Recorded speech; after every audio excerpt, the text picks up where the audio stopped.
Der riesige Sumpf ist in Stille getaucht, und auf jedes schwache Geschöpf lauert immer eine Gefahr.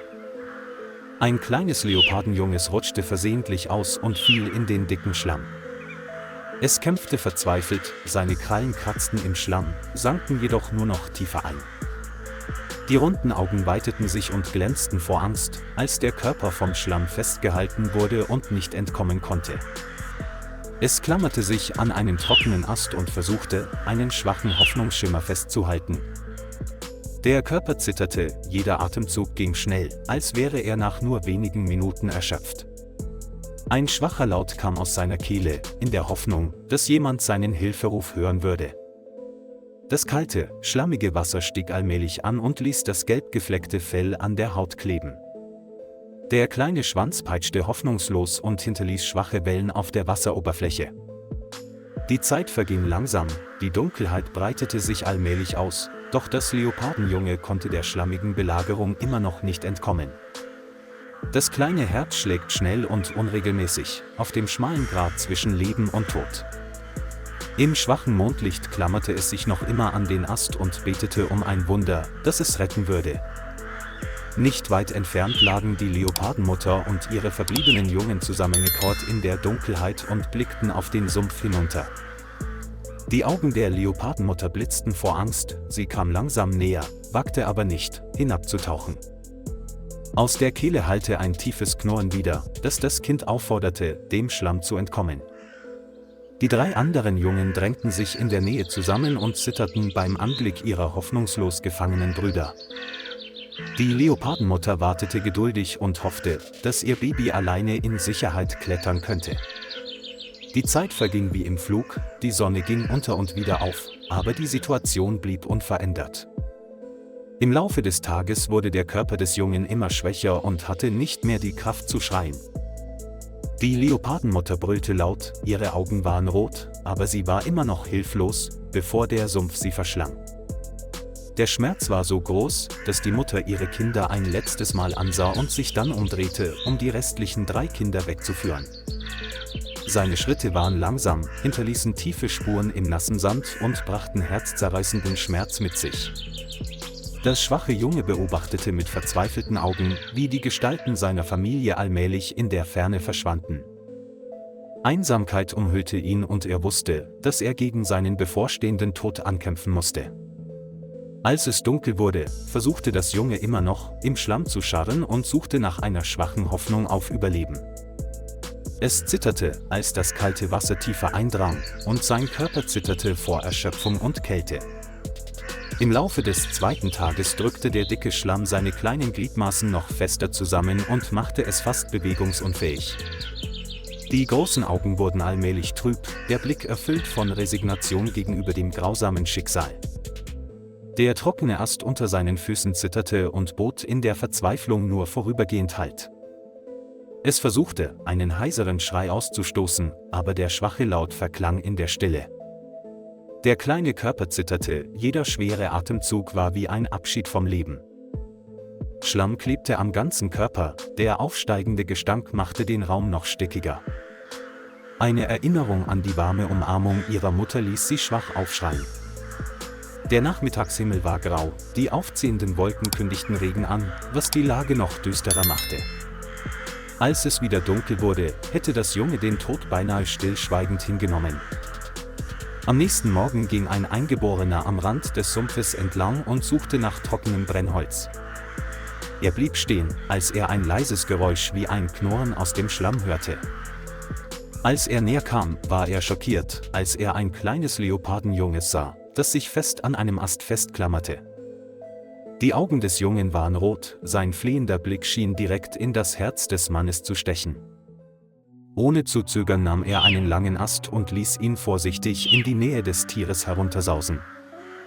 Das schwache Junge versuchte, sich an der Spitze des Astes festzuhalten, während er ihn näher ans Ufer zog. Nach mehreren angespannten Minuten wurde der Leopard schließlich aus dem dicken Schlamm gezogen. Sein Körper zitterte, sein Fell war durchnässt, seine Augen waren weit geöffnet, und er konnte immer noch nicht glauben, dass er gerade dem Tod entkommen war. Der Mann hob den Leoparden vorsichtig hoch und legte ihn in ein altes Tuch, das er mitgebracht hatte. Sein Herz schlug schnell, sowohl vor Anspannung als auch vor Freude, ein Leben gerettet zu haben. Er tätschelte ihm sanft den Kopf und beruhigte es, als es vor Erschöpfung keuchte. Er blickte in Richtung des Pfades und beschloss, ihn zu tragen, um die nächste Rangerstation zu finden. Die Reise war nicht einfach, da die nächste Rangerstation 10 Kilometer entfernt war. Er wickelte das Junge fest in die Decke und drückte es an seine Brust, um es warm zu halten.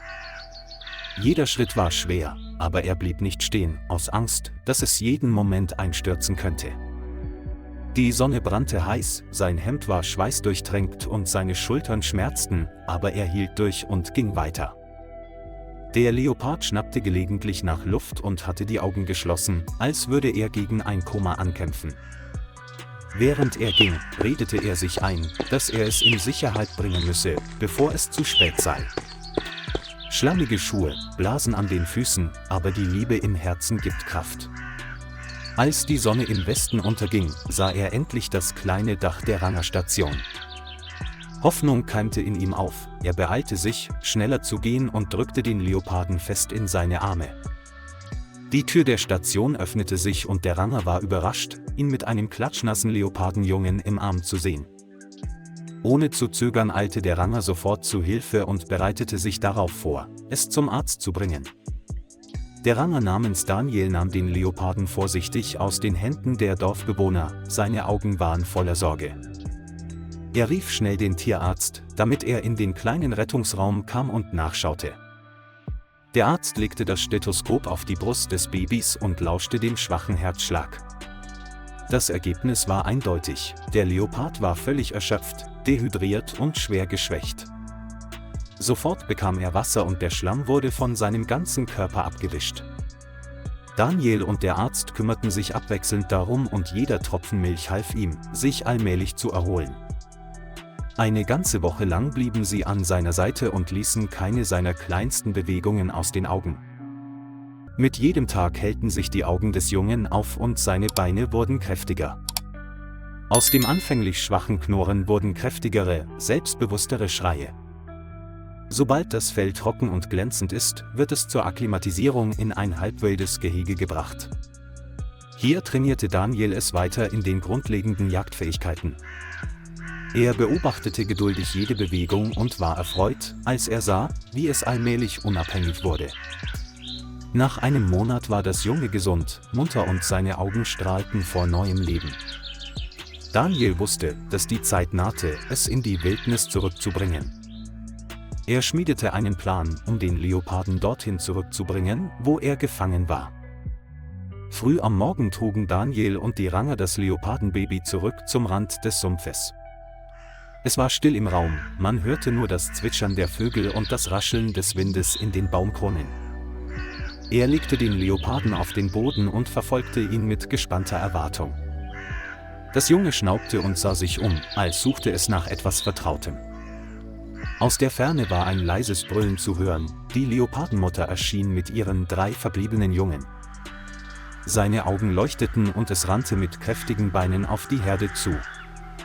Die Leopardenmutter knurrte leise und eilte nach vorne, um den restlichen Schlamm vom Körper ihres Jungen zu lecken. Zärtliche Nasenberührungen verlängern den berührenden Moment des Wiedersehens im tiefen Wald. Daniel stand still, sein Herz war voller Freude, als er seine Familie wieder vereint sah. Der Blick der Leopardenmutter richtete sich auf ihn, als ob sie ihm wortlos danken wollte. Dann bog die Herde sanft in den Wald ein und verschwand im grünen Laub. Daniel wandte sich ab und trug die Erinnerung an ein Wunder des Lebens im Sumpf mit sich.